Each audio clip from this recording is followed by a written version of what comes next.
శ్రీనివాస్ గారు, మీ గత 10 ఏళ్ల పాలనలో అసలు అడ్రస్ చేయనటువంటి అంశమే రేషన్ కార్డుల అంశం. దాన్ని వాళ్ళు చిత్తశుద్ధితో ప్రజలకి ఇవ్వాలని చూస్తూ ఉంటే మీరు అనవసరమైనటువంటి ఆరోపణలు ఇవి చేస్తున్నారు. మిత్రులు వెంకట్ గారు చాలా విషయాలు మాట్లాడిండ్రు. అడ్రస్ మేము లేమా, ఈరోజు రాష్ట్రంలో ఉన్నటువంటి మంత్రులు ముఖ్యమంత్రులు లేరా, ప్రజలే సాక్ష్యము, గ్రామ సభలే సాక్ష్యం. దానికి గ్రామ సభలలో జరుగుతుంది, గ్రామ సభలలో జరుగుతున్నటువంటి గందరగోళమే మేము మాట్లాడుతున్నాం. ఇది మా సొంత కవిత్వం కాదు, మేము రాసుకున్న స్క్రిప్ట్ కాదు. ప్రజల స్పందనను మేము మా ప్రతిపక్షంలో ఉన్నటువంటి ఒక పార్టీగా బాధ్యత 3000 పైగా గ్రామ సభలు నిర్వహిస్తే 142 చోట్ల ఇలాంటి సంఘటనలు జరిగాయి అని చెప్పేసి అన్నారు. నేనేమంటున్నా, ఇప్పుడు వాళ్ళ దగ్గర లిస్ట్ ఉంది, వాళ్ళు చెప్తా ఉన్నారు ప్రతి జిల్లాలో ఇదే జరుగుతుంది. కాబట్టి ఆ విధంగానే ఇలా ప్రజలు ఎక్కడికక్కడ అధికారం నిలదీస్తా ఉన్నారు. గతంలో ప్రజలకు ఏం కావాలో ఇంటికి తీసుకుపోయి ఇచ్చినాం.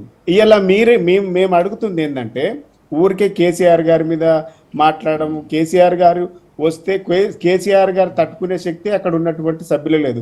మా నాయకులు కేటీఆర్ గారు, హరీష్ రావు మాట్లాడుతున్నటువంటి మాటలకే సమాధానం చెప్పే బైసబ్ వినండి, సమాధానం చెప్పే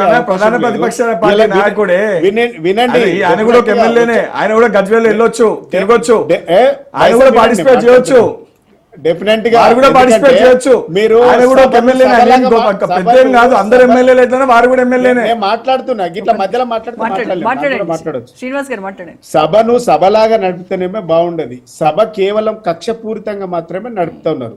కక్షపూరితమైనటువంటి సభలలో ఒక ఉందాతనం కలిగినటువంటి వ్యక్తులు సభకొచ్చి సభ ఉందాతనం పెరగాలి. కానీ కేవలం కేసీఆర్ ను తిట్టడానికే సభ పెడతారు, కేసీఆర్ తిట్టడానికే సమీక్ష పెడతారు, కేసీఆర్ ను బదనాం చేయడానికి, గత ప్రభుత్వం మీద బదనాం చేయడానికి మాత్రమే సభలు పెడతారు.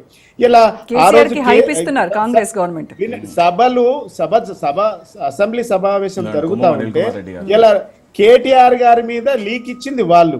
రైతుల సమస్యల గురించి మాట్లాడుతుంటే లీక్ ఇచ్చిండ్రు కాబట్టి దాని మీద చర్చ జరగాలి. ఇది అబద్ధమా నిజమా ప్రజలకు తెలియాలనేసి అడిగినాం మేము. మీరు దాని మీద సమాధానం లేదు. రెండోది, మీరు రైతుల మీద ప్రేమ ఉన్నట్టు మాట్లాడుతున్నారు కదా. రైతుల మీద నిజంగానే ప్రేమ ఉంటే రైతుల గురించి మాట్లాడకుండా అల్లు అర్జున్ గురించి 2.5 గంటలు మాట్లాడండి ఒక సినిమా గురించి. అది అవసరం లేని సబ్జెక్ట్ కదా.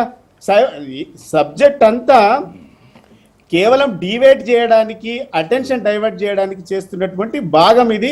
ముఖ్యమంత్రి గారి డైవర్షన్ అంతా కూడా కనబడుతూ ఉన్నది. ఇప్పటికీ మిత్రులు బల్మూరి వెంకట్ గారిని అడుగుతా ఉన్నా, ఇప్పటికీ 6 సార్లు అప్లికేషన్లు తీసుకున్నారు. ఇప్పుడు పాతదే లిస్ట్ అంతా ప్రభుత్వాలు మారుతాయి బైసాబ్. ప్రభుత్వాలు మారినా కూడా అధికారులు మారరు. అధికారుల దగ్గర లెక్క ఉంటుంది, ఏది ఎంత ఏం కథ. ఇలా మేము 40,000 రేషన్ కార్డులు ఇచ్చినామంటారు. మేము 6 లక్షల రేషన్ కార్డులు ఇచ్చినాం. ఇలా మీ దగ్గర 41 లక్షల మందికి, 43 లక్షల మందికి పెన్షన్లు ఇచ్చినాం. ఇలా 70,000 పింఛన్లు ఎగబెట్టేసిండ్రు మీరు దాంట్లో. ఇలా ఈ విధంగా తీసుకుంటే చాలా విషయాలు ప్రతిది కూడా అధికారుల దగ్గర లెక్క ఉంటుంది. ఇలా కేవలం కాళేశ్వరము, ఫోన్ ట్యాపింగ్ ఇవన్నీ బీజేపీ గత 3 సంవత్సరాల నుంచి బండి సంజయ్, కిషన్ రెడ్డి మాట్లాడుతూ ఉన్నారు. అధికారం వాళ్ళ చేతిలో ఉంది. అధికారంలోకి వచ్చి 13 నెలలు అయింది. మీరు తిట్టాల్సింది మమ్మల్ని కాదు, మిమ్మల్ని నిందించాల్సింది మమ్మల్ని కాదు. మీరు ఏవైతే 6 గ్యారంటీలు 100 రోజులలో చేస్తామన్నారు, 100 రోజులు పోయింది, 400 రోజులు దాటింది. ఇలా ఆసరా పింఛన్ అన్నారు, 4,000 ఇస్తామన్నారు, 7 పోయింది అని అడుగుతుండ్రు. 2 లక్షల రుణమాఫీ 41 లక్షల మందికి చేస్తామని చెప్పిండ్రు. 18,000 మందికి చేసి చేతులు ఎత్తేసిర్రు. బ్యాంకుల అకౌంట్లో పడ్డాయి కేవలం 12,000 కోట్లు పడ్డాయి. 22,000 కోట్లు అయిపోయినాయి అని చెప్తున్నాడు. 31 కోట్ల రూపాయలు బడ్జెట్లో పెట్టిండ్రు. అంటే గింత క్లారిటీ మీ దగ్గర లేదు. 2 లక్షల ఉద్యోగాలు ఇస్తామని చెప్పిండ్రు. 2 లక్షల ఉద్యోగాలకు 35,000 ఉద్యోగాలు గత ప్రభుత్వం ఇచ్చింది. ఆ శాంక్షన్ లెటర్లు మీరిచ్చి ఇలా మేమే ఇచ్చినాను మీ ఖాతాలు వేసుకుంటున్నారు. ఇట్లా చెప్పుకుంటూ పోతే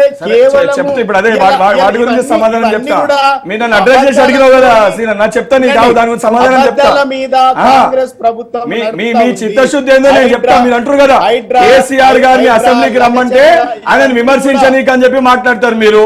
అంటే ప్రధాన ఇప్పుడు మేము డైవర్ట్ చేసే ప్రయత్నం చేస్తే మీకు ఒక మాట మీకు ఆలోచన లేదా? మీ పార్టీ ఎమ్మెల్యేలకు తెలియదా? రైతుల అంశం గురించి చర్చ ఉన్నప్పుడు దానిపైన డిస్కషన్ లో పాల్గొనాలని తెలియదా? కౌన్సిల్ లో కవిత గారు ఏదైతే సంబంధించి ఏదైతే తీసుకొచ్చే రైతు అంశాలపైన చర్చిస్తామంటే లేదు కేటీఆర్ గారు దానిపైన అని చెప్పి మీరు అడ్రస్ చేసిండు.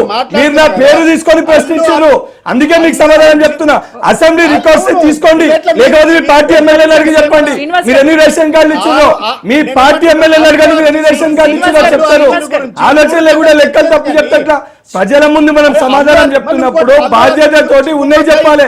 6 లక్షల రేషన్ కార్డు ఇచ్చిందా తెలుస్తుంది. శ్రీనివాస్ గారు ఒక్కొక్కళ్ళు మాట్లాడండి. ఆలోచన లేకుండా మాట్లాడితే కాంగ్రెస్ పార్టీ ప్రభుత్వం కదా, ఇలా మీ పార్టీ లీడర్లు అడుగుతున్నారు ఏంది అమ్మ ఈ ప్రభుత్వం ఎటుపోతుందో అర్థం. మీకు ఫోన్ చేసి అడిగారా? ఇలా మీ ఫోన్ చేసి అడిగారా? మీ పార్టీ ఎమ్మెల్యేలు మొత్తుకుంటారు ఈయనేంది ఇప్పటి కూడా బయటికి వస్తలేడు, ఎందుకో ప్రధాన ప్రతిపక్ష పార్టీ నాయకుడిగా కూర్చుండు, ఫార్మ్ హౌస్ కే ఉన్నాడు, ఇప్పటి కూడా అపాయింట్మెంట్ ఇస్తారని మీ పార్టీ ఎమ్మెల్యేలు ఏడుస్తున్నారు. పెన్షన్ మీ పార్టీ ఎమ్మెల్యేలు మొత్తుకుంటారు.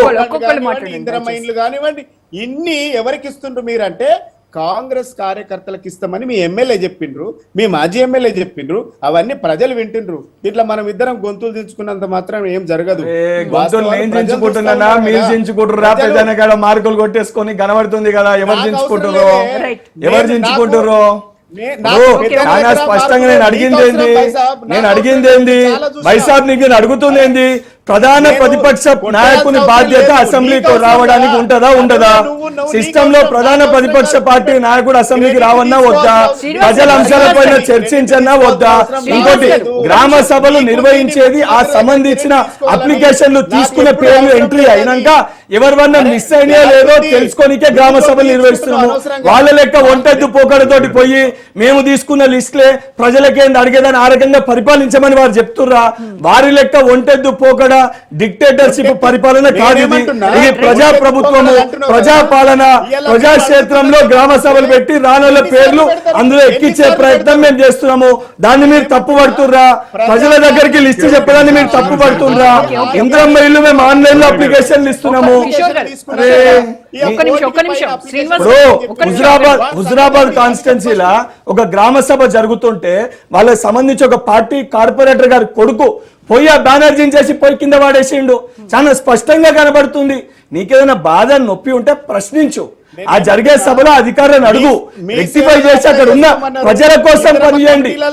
పేర్లు లేని పేర్లు ఎక్కించే ప్రయత్నం చేయండి తప్ప అడ్డుకోవాలి, ఆపాలి. వెంకట్ గారు, శ్రీనివాస్ గారు దయచేసి ఆగండి. కిషోర్ గారు కిషోర్